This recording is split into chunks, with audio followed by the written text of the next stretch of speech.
Okay, recording.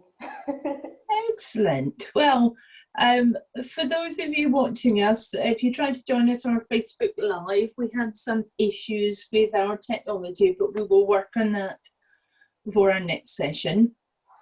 But welcome to the first of our kind of green kitchen conversation sessions, where we're going to be looking at kind of sustainable kitchen swaps, chatting about different things, and doing some cooking. But we're not experts here. We're learning as we're going along, and we're looking for you all to be part of the conversation. So share your ideas, share your tips, ask questions, see what conversation. We want the conversation to keep happening kind of across our social media after the sessions. So Steffi and I are going to be recording this one on Zoom, which we'll share, but others we will have our technology sorted, so we're live on Facebook. So Steffi, we're on to coconut sugar, or talking sugar. After the stress of Facebook Live has calmed down, it's quite yeah, I mean, this was one of the first things I thought of when we had like an idea. We were just chatting about sustainable swaps, because it's one that we've started using quite a lot when we're baking for our toddler. And I think what I like about it is there's no tricks or anything to using as a swap. It's quite a straight swap. So it's one of those things that you can just use the same measurements in any recipe and it should be okay. As far as I've found anyway so far. Yeah, that's good to know, because I have to say, I'm a relative new to using coconut sugar, the smell of it is amazing. It's very luxurious, doesn't it? Yeah, it's intense. It's lovely, and it's.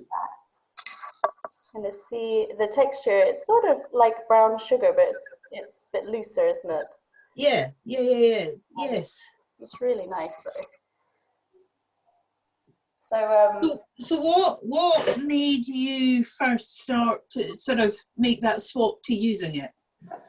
I think, my partner had actually been to a nutritionist and they'd got us to watch a documentary about sugar, which is actually quite frightening. And actually, we don't really eat a lot of sugar in its raw, in adding it to coffees and stuff like that. We don't use it that way. But what we do use it in is our baking. So we thought, let's explore some of the other sugars that are out there.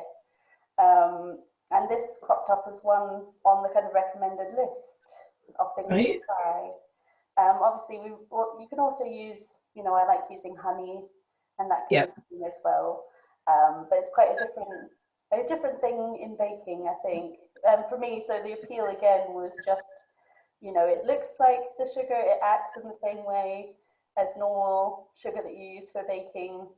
And yeah, I think I just really like how the baking looks afterwards as well. It sort of turns a really nice golden color. So it just looks a bit more inviting and it tastes great. So nice. Well, I endorse it. Shall we get on with our baking then? Yeah. So because I was using my electric mixer, I've actually already done the first step, which was putting the butter and the sugar together. Right, I shall get mine in. Yeah, so I'll definitely post the full recipe afterwards as well. But for today, we've got 150 grams of coconut sugar and 150 grams of butter or plant-based bread. I'm actually using a plant-based one. And again, just as an extra swap, if you really love the taste of butter, and I'm quite a butter addict, this one really tastes very similar, and it's very Moorish. So it's called Naturally, and it's, I think, a mix of chia, coconut, rapeseed, and almond. So again, is the consistency to look at? Is it very similar? Yeah, it's almost probably looks more like a margarine. Yeah, it looks quite white in colour almost from here. Yeah, yes, it is. Yeah, it's quite pale, but actually the flavor is really rich, and it's yeah. Again, it acts just the same as any recipe that says butter. So Okay. that's useful, but it is quite luxurious because obviously all of the ingredients are quite pricey ones. Yeah. Yeah. And is it easily accessible? Yeah, I found it in most of all the main supermarkets. Probably quite big ones. But I think, I think a lot of people are using vegan spreads. So I've seen a Yeah. lot of them in smaller stores too. Yeah. Another one I use is sunflower based, and it's called Pure. Okay. Yeah. That's always been nice. And actually, my mother-in-law swears by, a plant-based bread for cakes because she says it makes them a lot fluffier and softer. Right. Okay. Um, Okay. I mean, for these, I'm just using some local butter, but my butter wasn't quite soft enough, clearly, so just creaming it together. But I'd say with the coconut sugar, the colour it's kind of, see if we can show on here, it's kind of glorious colour. oh, it's really nice. It's Yeah. rich. I went the lazy route with my Yeah, no, recipe.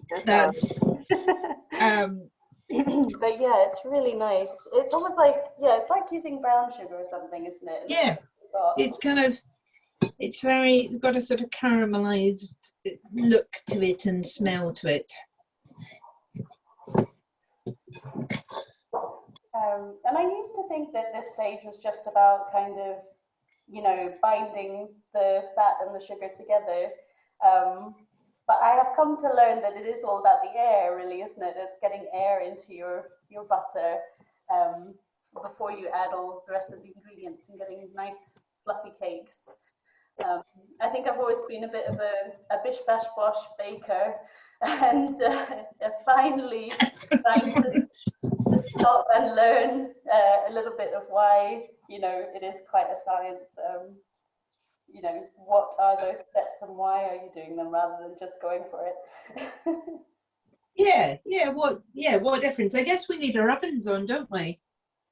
Yes, so I've got mine at like 180. I don't know if you. Yeah, that's mine on. So I'll get that heating up. Just give this a wee bit more of a cream.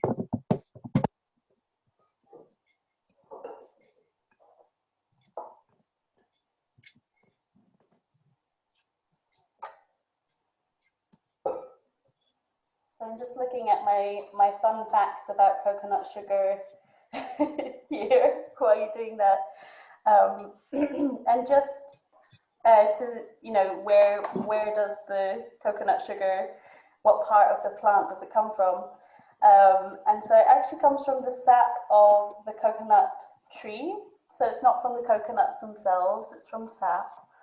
And it's sometimes called palm sugar. And I think we have a bad association with palm, don't we? Yes, I think everybody, thinks of palm oil, and that would perhaps raise questions or lead to people researching a bit more. Yeah, so just be aware it can be called coconut palm sugar, and it's not the same thing at all. And from what I understand, it doesn't, just from reading up a little bit about it, it's not something that needs mass farming, if you know what I mean. You can also get the coconuts from the trees if you're using the trees for making coconut sugar as well. So it's not a case of if everyone starts eating coconut sugar, there'll be lots of areas of deforestation and that kind of thing.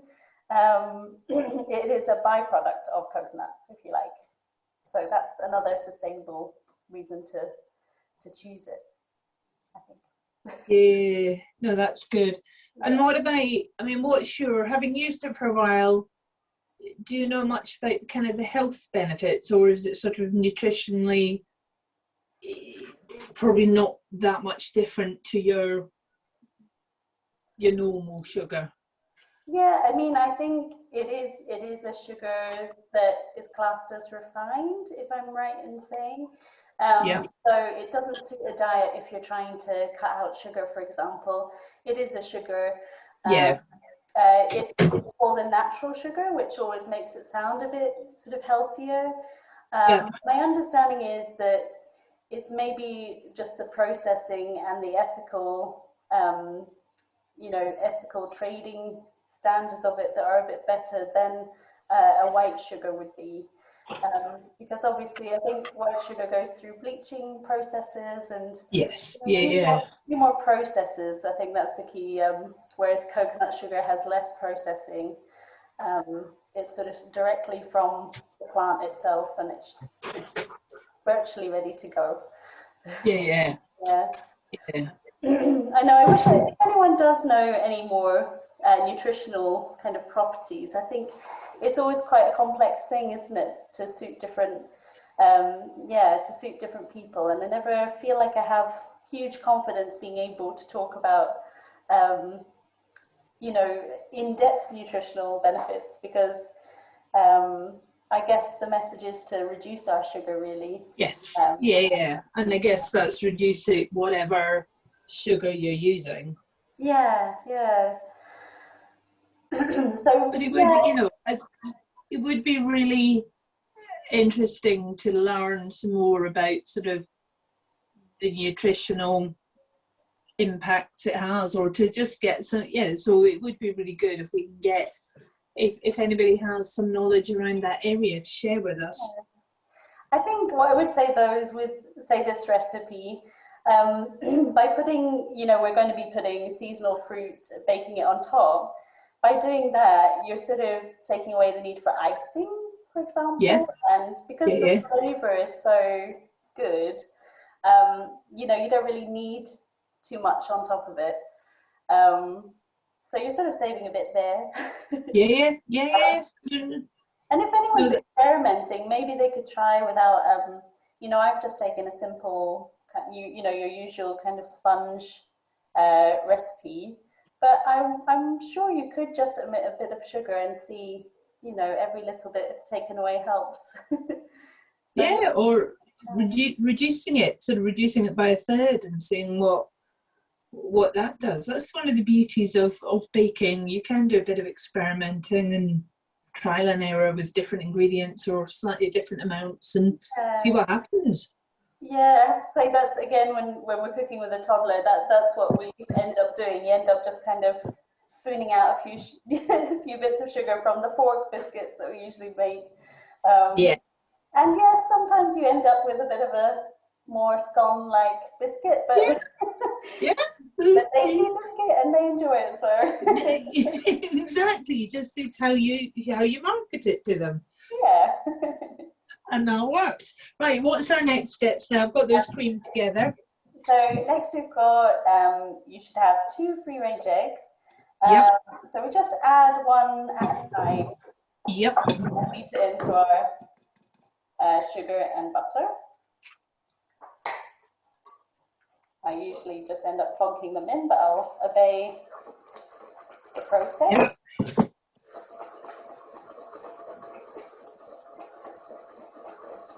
And not to bore you with baking tips, but if they're at room temperature, that tends to stop your mix from curdling.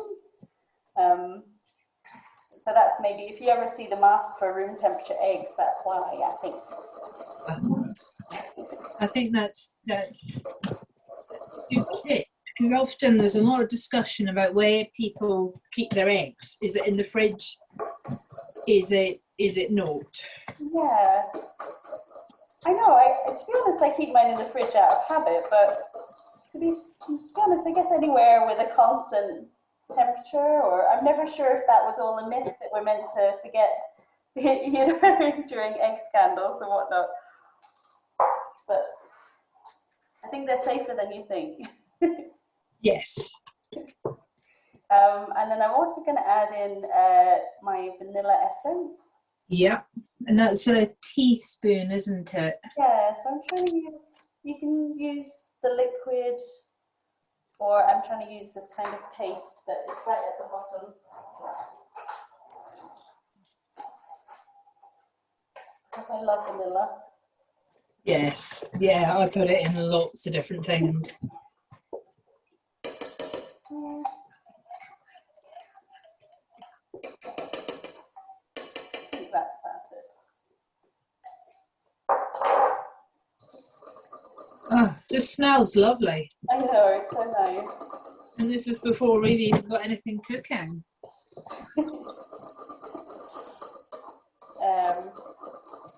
When we were kind of researching this, did you come across, I came across a really interesting report from the WWF around sugar and the environment. Oh, did you? Oh.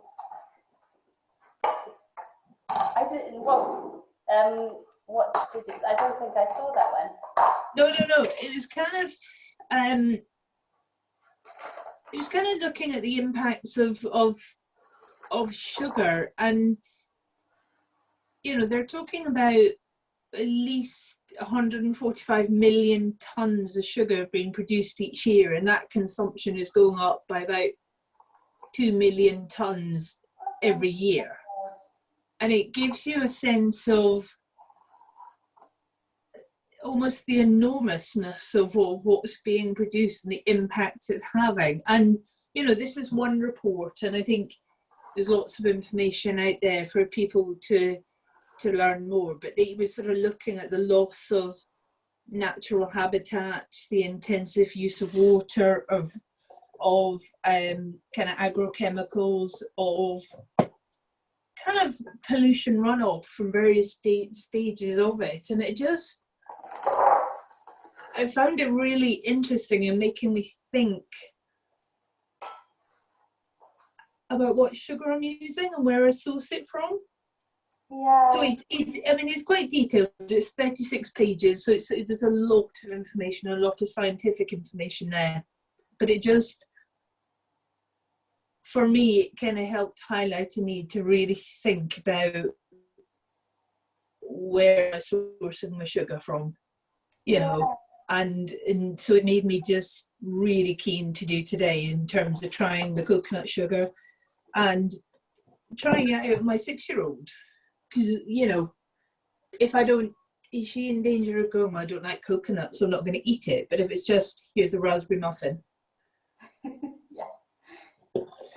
I mean, I think it's so horrific to hear these things. And I think, we've been looking at local food a lot with our, the regional markets project.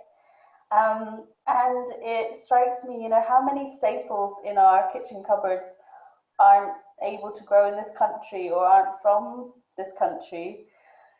Chocolate, sugar, coffee. Coffee, yep, tea. All of the things, that we use all the time, and it's so embedded in our culture now. It just makes you think, how hard is it for us all to now have to really kind of take away those cultural things. So yeah, that's what kind of prompted this too. Yeah, like what can we swap out to be conscious about it as much as possible. And yeah, for sugar, the only local one I could think of was honey. If you were going, really hyper local with all of your ingredients. I don't know if have you tried any of the other sort of alternatives out there? I think stevia and kind of liquid ones. I haven't really. Honey is probably my default if I'm looking for an alternative. Yeah. That would be, and I have to say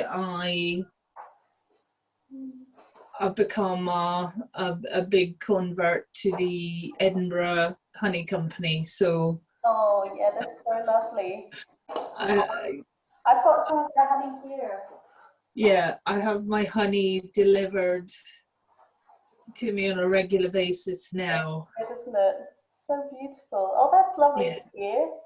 Yeah. People behind it are so nice. Yes. Oh, it is. But so I've not really tried. Yeah, it's lovely. I love the hard Yeah. set. Great. I've not really tried other alternatives.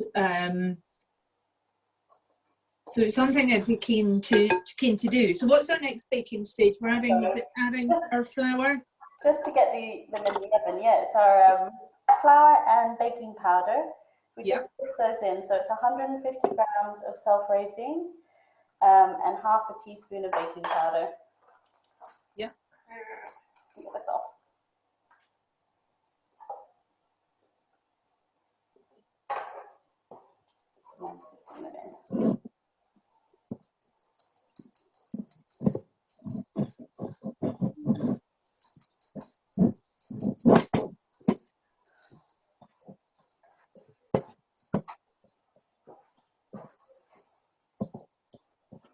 Lovely, beautiful.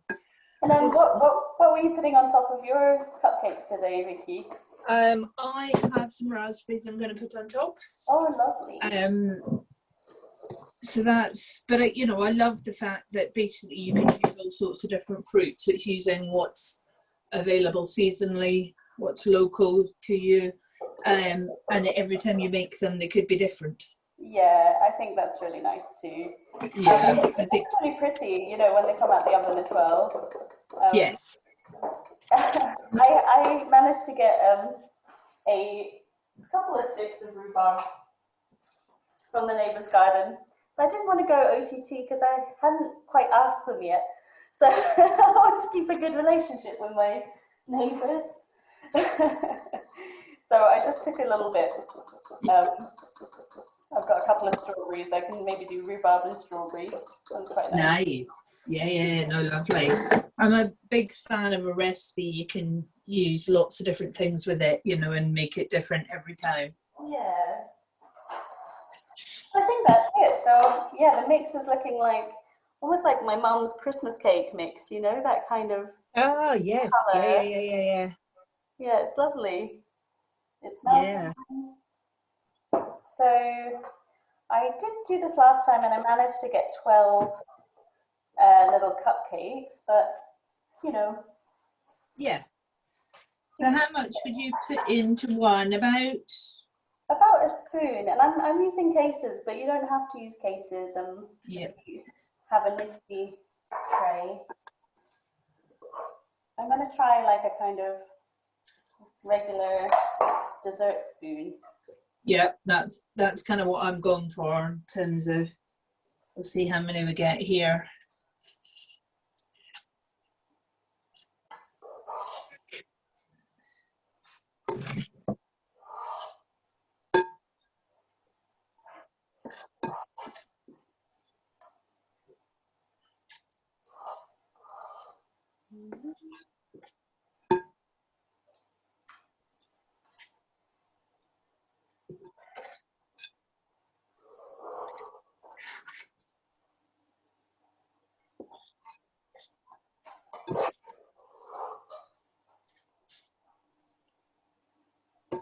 Do you think coconut sugar is becoming more widely used? Because we have a zero waste shop nearby, and they had some there, but I also found it in the local supermarkets as well, and we don't have very big supermarkets nearby.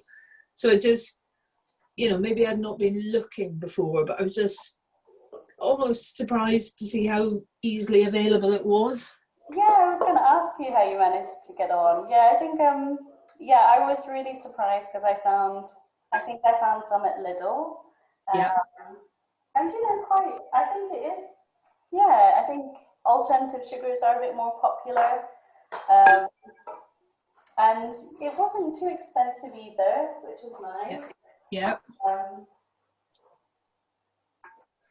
But yeah, the zero waste shops, it does seem to be a staple there as well. Is your one Patty Vocals, or is it in a different part, your one? I didn't catch your last question there. Oh, what was the zero waste shop you went to? It's we're East Dunbartonshire, so it's in Kirkintilloch. Oh, nice. So it's quite handy. Because that's another thing I see popping up more often is, every kind of community getting their own little zero waste shops. Just be really nice. Yeah, I think there is an increase, in those popping up, which is great. Yeah, kind of becoming a bit of a staple of our high streets. Of our, yeah. So it's, no, I'm really keen to support it, and I think the more the community, it's relatively new, but the more the community support it, the more they will be able to offer. Yeah. I think what I like about them is you can sort of tailor your budget if you don't want to buy, a whole bag of something, or you're just making one recipe. It's great actually just to be able to go along and get, a certain amount. And also with spices, I find I've got a giant spice cupboard and I barely use all of them as it is.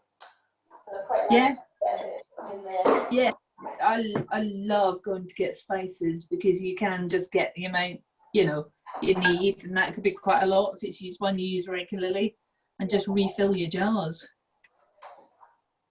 I've only got 11 cupcakes in their cake. Okay. Yours. I'm just going to give my rhubarb a bit of a slice. I'm going to make it into small chunks. I think your cupcakes might be slightly more generous than mine now, because I've got 12 here. Yeah, I'm quite heavy-handed. It's not a surprise. Oh, I love the smell of rhubarb as well. It's great. Oh, yes. We've got some rhubarb growing in the garden, and this is the first year we've been able to pick from it, and I love that. Go out the back door into the garden, rhubarb pick, back in, cook with it. It's literally there. It's great. It's lovely. Yeah, we have a very small selection in our garden of things, so we call it a bit of a tasting race bed.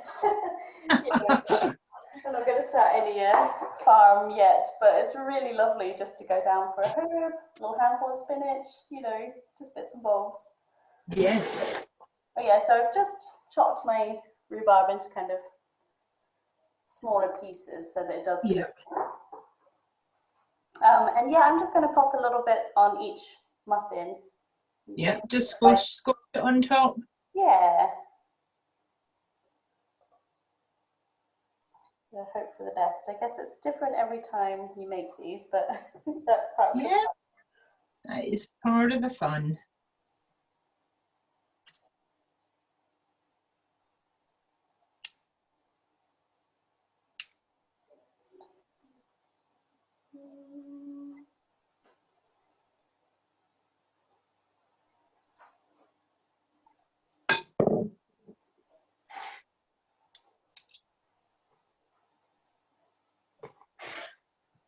Quite a skill to talk and cook at the same time, Vicky. You always do it really well with your Facebook. So I've just done reverse the camera so you can see. Oh, beautiful! They look great. They just look delightful, and that's even before they're cooked. I know, it's really fun. So these are what mine are looking like. Oh, lovely. Rhubarb thing. Yeah, lovely. Okay, let's get these in. Okay, give that little ones. So they're into the oven, and how long are we letting them? 15 minutes. Yeah, 15 minutes worked for me last time. Yep, fine.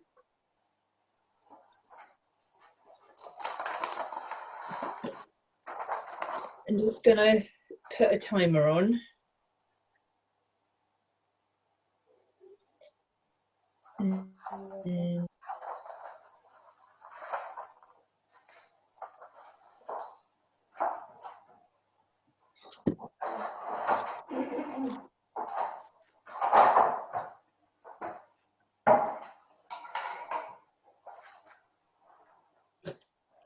And I'll just check back into our event on Facebook and check anyone hasn't commented that we could maybe refer to.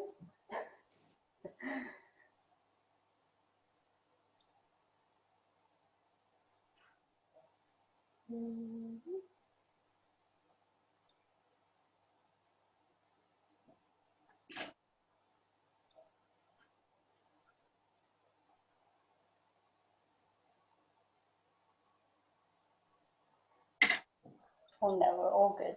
Okay. But yes, if anyone does want to comment on anything, just to say again, pop them in the comments in the event page, I guess, and we'll keep the conversation going throughout. Does that sound good? Yeah. And, maybe we can look at, if people have got resources or things they'd be interested in sharing, let us know.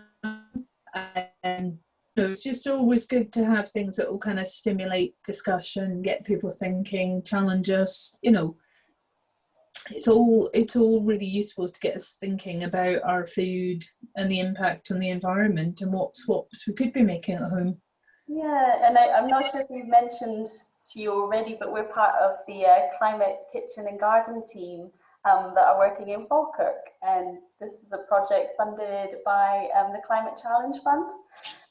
So if you ever want to follow any of our Facebook or Instagram kind of campaigns and videos and things, if you use the hashtag low carbon lifestyles, you should find a few of our bits and bobs that we do. We sort of do a mix of things, don't we, Vicky? It's kind of tips and links, recipes. Vicky does loads of online cooking workshops, both live and with local community groups.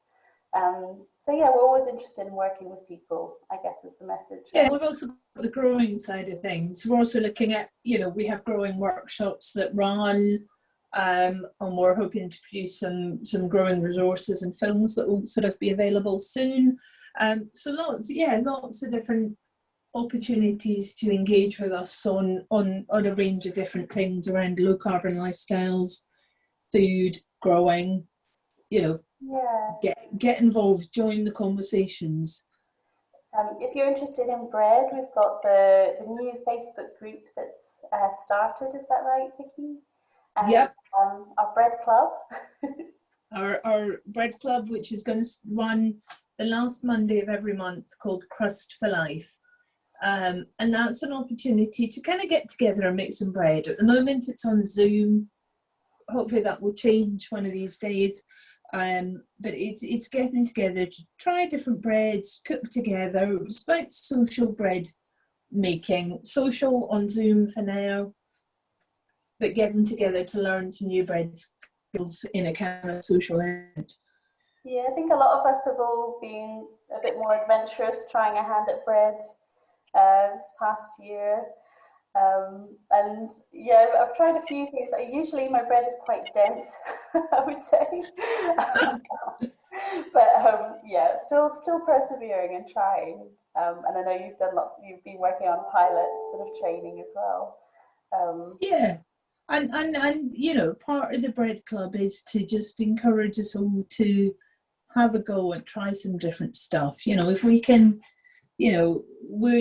sometimes we're using Scotland bread flour, so kind of sourced as locally as we can get. We're experimenting with different breads, and the reality of the bread making journey is sometimes it works, sometimes it doesn't, but together we can learn, we can hopefully reduce the bread we're buying, which is one of the things where there's the highest amount of waste, make our own bread at home and learn together.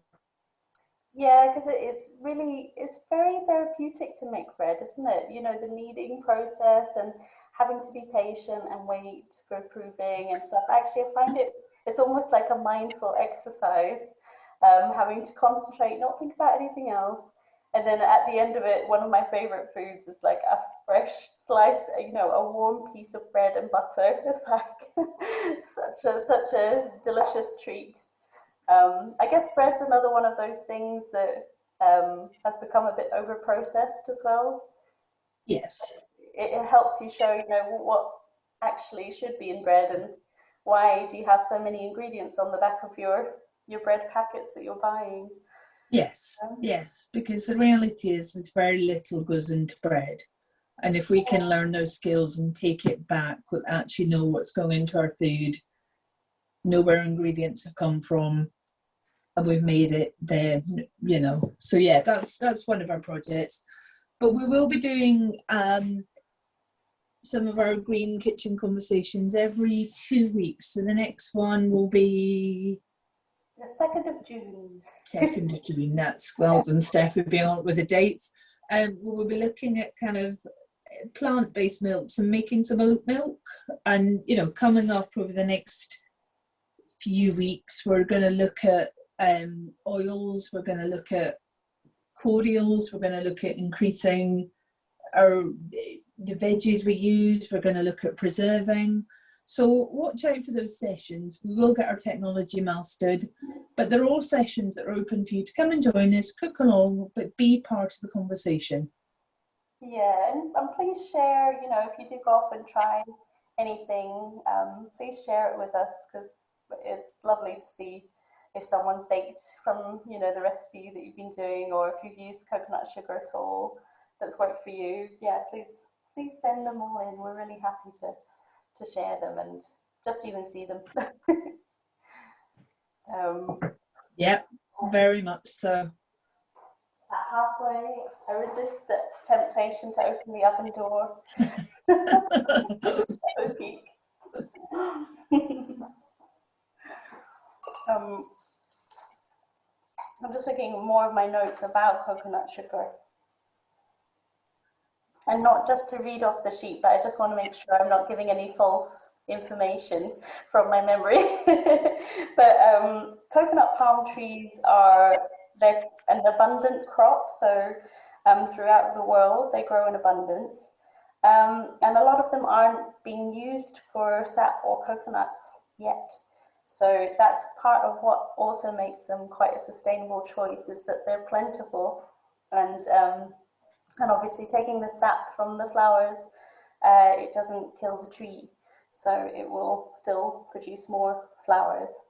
So there was also a report by the Food and Agricultural Organization that reports coconut palm sweeteners are the single most sustainable sweetener in the world. Which I think is pretty lovely fact to know when you're cooking with it. Yep. And I think I like the fact that, tapping the coconut tree is kind of century-old tradition. It's something that's been there a long time, people doing it. I mean, there's so much to think about, with food, and it's hard to take the time, but I think it's lovely to know that the process that's something else to look at. If you have an ingredient that seems sustainable, are the processes behind it also sustainable? Is the whole journey of the product what's most sustainable, and sustainable to you, because it'll differ where you live on the planet. What's best for you to consume, or best for the planet anyway. Yeah, it seems that they have a great, like the cultivation of them and everything is all very eco-friendly. They don't need a lot of water, and they produce more sugar per acre than sugarcane, as much as 75% more. So that's just sort of giving you a few more reasons why the comparison is swapped. So and that's a significant amount more. Yeah. It really does make you think. Yeah, because I know, sometimes a health food or something like that might get a bad reputation for not being sustainable. If everyone jumps on a fad, or, they call them a bit of a phase, that can sometimes wreak havoc. But this, having really looked into it, this seems like quite a sensible swap, that's not going to do any damage in that respect, at least. Yeah. Yeah, well, I have to say, I'm excited to see how the muffins turn out and, you know, kind of make that swap at home. I'm trying to think of, you know, maybe other ways that people use sugar that you could use coconut sugar for um, outside of baking. So obviously, I'm sure it would be lovely in tea and coffee and that kind of thing. But what other ways? Because it also maybe makes us think about, you know, cooking from scratch and being in control of how much sugar you put in things. Because I think often we're not in control of how much sugar is in the food we buy, like baked beans, as an Yeah. example. Again, Sort of tomato ketchup type yeah, stuff. Yeah. Yeah, these are yeah. things that you could potentially make yourself. Um, though I think they do put some magic in baked beans that does make them a bit special for my toddler. But, Yes. I have searched far and wide for baked beans with like not just reduced sugar, because sometimes that means putting a nasty Yeah. kind of plastic-based sugar instead. Um, but you know, the range of they range from like 10 grams of sugar per can to 4, you know. So Yeah. it's just, I think it's a little bit tough on us that we have to pay so much attention to what we're buying on the Yes. ingredient list.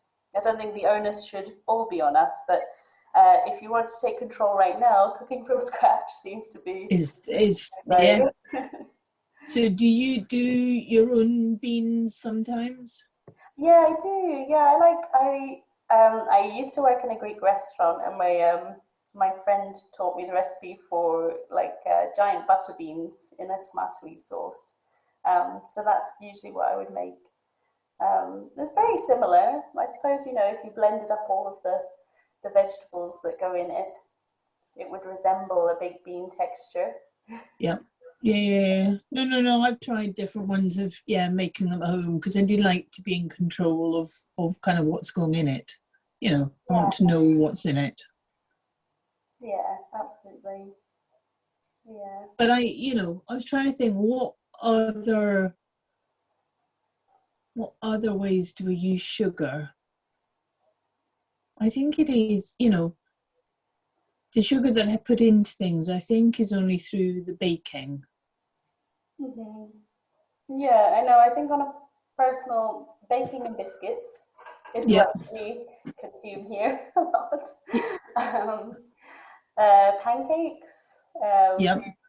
that kind of thing. I even made syrup for cocktails. Should you be a regular cocktail maker? You know, making your own sugar syrup. I think we're going to cover one in when we're making cordials. I guess that's kind of addressing a big one in soft drinks. Um, Yeah.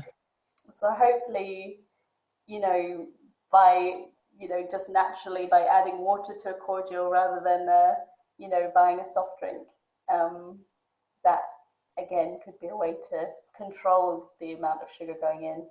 Because I think some soft drinks are kind of off the chart sugar wise. Yes. Yeah, very much so. Yeah. Yeah. Yes. It's when you start, if you take the time to start thinking about all the sugar that's coming into the house that you're perhaps not aware of, it's probably frighteningly high amount. It is, yeah. I know, yeah, absolutely. You know, probably good exercise, just go and look at a few of your food labels and just double check what's in them. Because it does sometimes surprise you where sugar creeps up. It's not just an obvious bag of sweets. Yeah. Um, yeah, it's in, like you say, sauces and that kind of thing are quite a big culprit for them. Yes. Yeah. Yeah. Oh, that's my timer going off, Vicky. I'm just going to give mine a poke. Mine seem to need a bit longer, actually.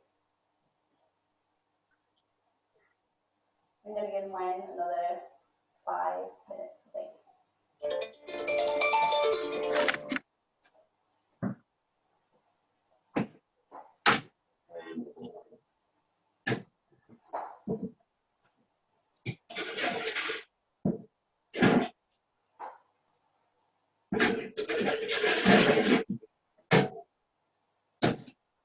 Yeah, I think mine are the same. I think we'll give them another. It's maybe another. the fruit content. I might have been slightly generous with the amount of raspberries. Oh no, I don't think you can be over generous. No, but I might have erred on the generous side because I do like anything with some raspberries in is always a good thing. So yeah, no, interesting. It's going to make me really have a look at the cupboards and really think about it, because I think sometimes it almost, you end up feeling you're too busy to think it's about we need to get food in, or how do we find the alternatives? What's your shopping options that are available locally? But I think taking the time out to do these is really good in making you think, making you go, right, what am I going to do? What I need to be more aware of what's in the house. Yeah, I think I feel like we've almost got a handle on packaging. We sort of do that with our packaging, don't we?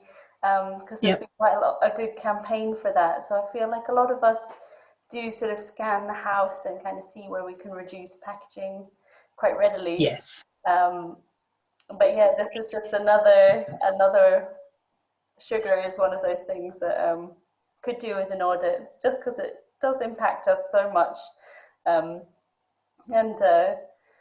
unfortunately, we get hooked on sugar, don't we? It's quite an insidious kind of thing when you start to look into it. But the good thing is that there are delicious alternatives out there. Yeah, and hopefully through doing these sessions, it's one of the things we can share, whether it's recipes or inspiration, just to kind of hints and tips that we can all benefit from in how we look at our food. Yeah, I don't know if do you have any kind of links or anyone that you go to for inspiration at all? Because I know one person, it's just an Instagram account, but there's someone I follow called Queer Brown Vegan, and he just does lots of little short videos, but they're really good for just just informing yourself, but very quickly while you're just scrolling on Instagram. It just He addresses anything sustainable, really. So he'll do one on comparing having a dishwasher or just washing up by hand, just things that maybe you've thought about before and never had time to really look into. They kind of do the job for you and then make a helpful post. Excellent. I know that's good to know. I will look that up, because it is sometimes good to have something that just helps you go, right, oh, here's something I've been thinking about. Here's somebody giving me some options or some information around that. Yeah, just even a bit of inspiration as to what to try. Yeah. Well, let's see.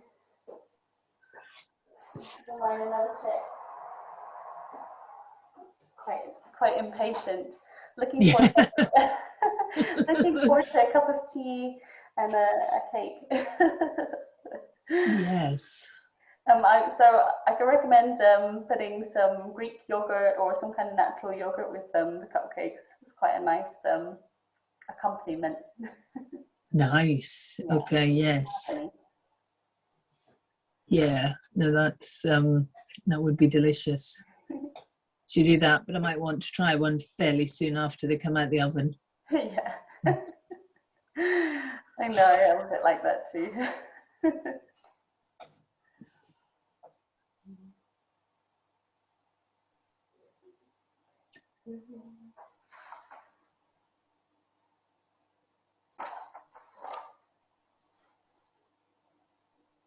So is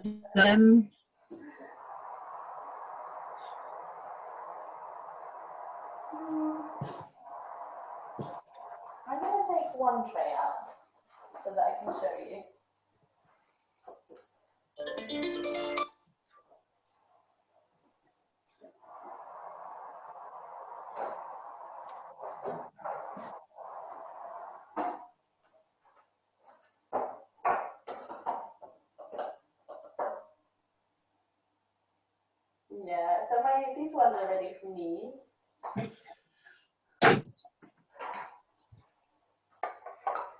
At least my small tray are ready. I'll give you a flash of these ones. I think, you know, that's something I love about cupcakes, is that they are usually quite quick. So these are my strawberry and rhubarb ones. Nice. And they do look, you know, really nice and golden. So actually, I should say, you know, if you're getting nervous about them being overbaked, it could just be the sugar, the colour of the sugar. Yeah, I mean, mine look darker than yours, but I don't know whether that's just the... Maybe the kind, yeah, maybe we had different brands or something. Yep. But also I used an electric whip, so you know that sometimes makes it much paler if you get a lot of air into the butter. Sometimes it goes quite a lot paler. Right. Yes. I'm making up a solution. I'm panicking and hoping I've given you the right recipe. No, you will have. You will have. It will be totally the right recipe.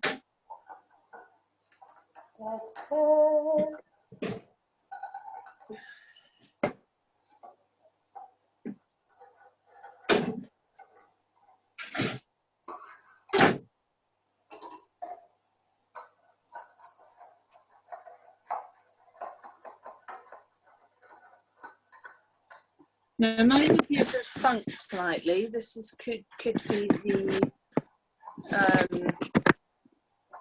over generous approach to the raspberries I perhaps took. Oh no! Well, but they will be delicious. Yes. It's almost like a dip waiting to be filled with like cream. With the Greek yogurt. Yes, exactly. I should say purposely done to allow the yogurt to fit nicely in. Yeah, to be fair, actually, I didn't weigh out my fruit. Again, I was also a bit gung-ho with mine. So be warned, if you put too much fruit on top, possibly, you know, if there's a lot of water in them, it might affect them a little bit, but I don't think it will compromise the flavour. No, I'd say they smell amazing. Excited. Yes. Yeah. No. Not too bad. No. I think they are. Oh, just to smell amazing. I'm looking forward to trying them. I suppose you could try maybe chopping fruit up inside. That could be another option. Yeah. Or even just leaving it fresh, and that would also be quite nice too. You just chop some fresh berries on top afterwards. So yeah, have an experiment around. But yeah, thank you, Vicky. That was my first live cooking, so which I was quite nervous about. So it's nice to be with you. That was